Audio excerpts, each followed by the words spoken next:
Question হলো speed কোথায়? তাই আমরা নেটফ্লিক্স না, আমরা বাফারিং টলারেট করতে পারি না। আমাদের লাইফ অলরেডি ডিলে হয়ে গিয়েছে।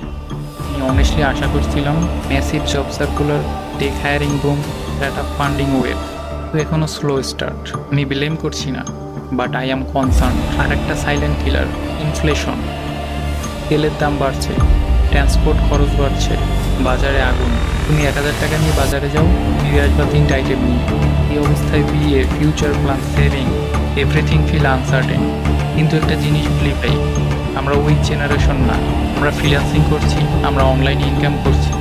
মেইন কথা, আমরা সার্ভাইভ করতে শিখে গেছি। আমরা broken but not finished. Government যদি স্মার্টভাবে ইউথের সাথে কাজ করে, Bangladesh can actually explode in growth. বাংলাদেশের উন্নতি কেউ ঠেকিয়ে রাখতে পারবে না। এখন তোমার পালা। কমেন্টে লিখো, জব পেয়েছো নাকি স্টিল স্ট্রাগলিং। তোমার স্টোরি লিখো, আমি পড়বো, আমি রিপ্লাই দিব। Because the channel is not mine, এটা আমাদের।